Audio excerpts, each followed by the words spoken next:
insufficient data for a meaningful answer. I was 14 years old, sitting in the passenger seat of my dad's car. We had pulled into the garage a while ago, but the story wasn't over yet, so we stayed. By unspoken agreement, we listened quietly as Isaac Asimov's multivac was processing the final question. The answer? Well, I can't tell you that without ruining the story. Like my dad would often say, you should read it. I have many memories like that with my dad. Quiet moments, sharing history, stories, bad jokes, and pop culture that was meaningful to his life's journey. I was fascinated by all of it.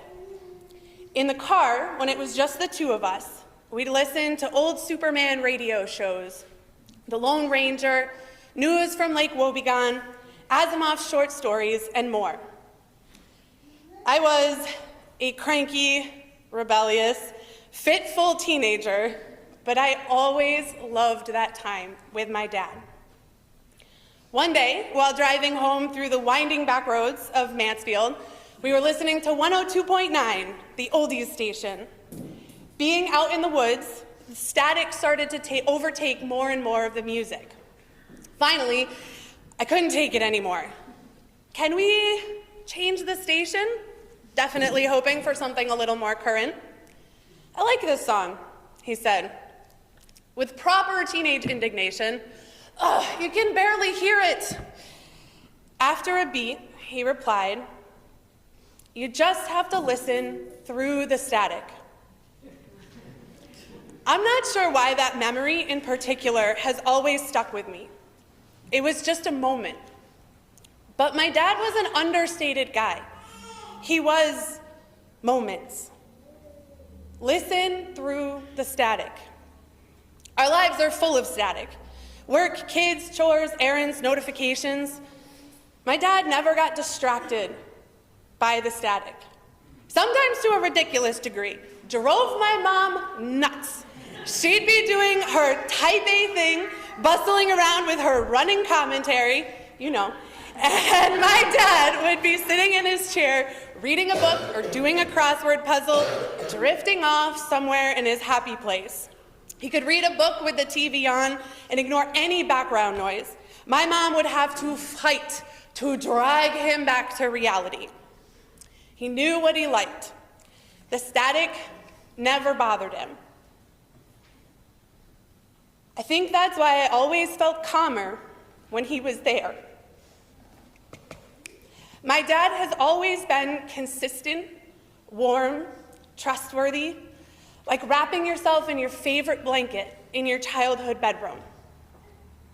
My childhood bedroom became his room when I moved out.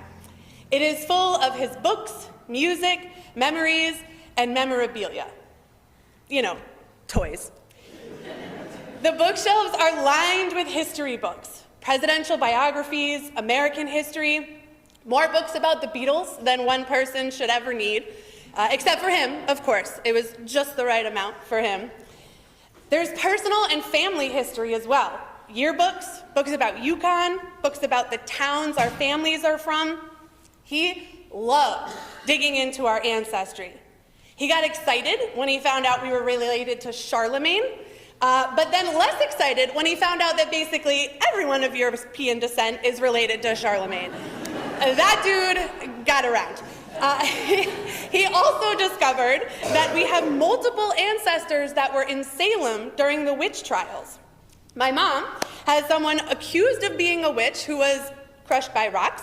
My dad, awkwardly, has a sheriff in his tree that helped with the arrests. He also has an ancestor that was accused of witchcraft. She confessed and got set free. So I guess the lesson there is just smile and nod.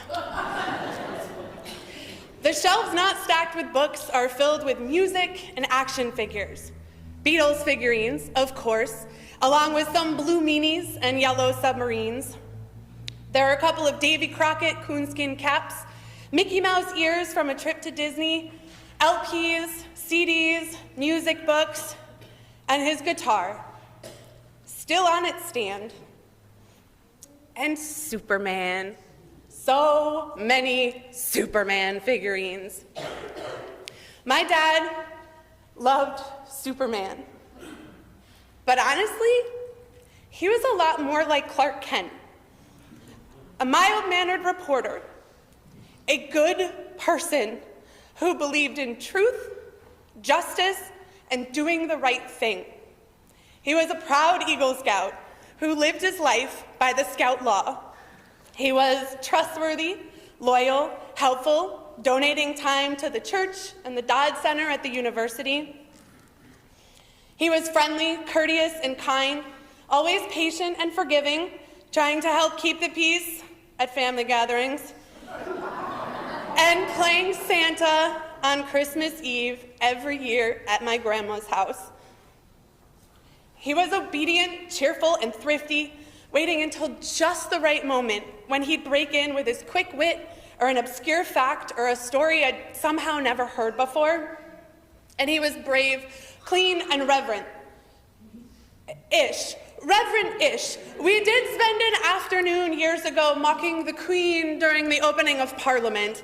My favorite part of hanging out with my dad was that it often felt like sitting with the robots on an episode of Mystery Science Theater 3000.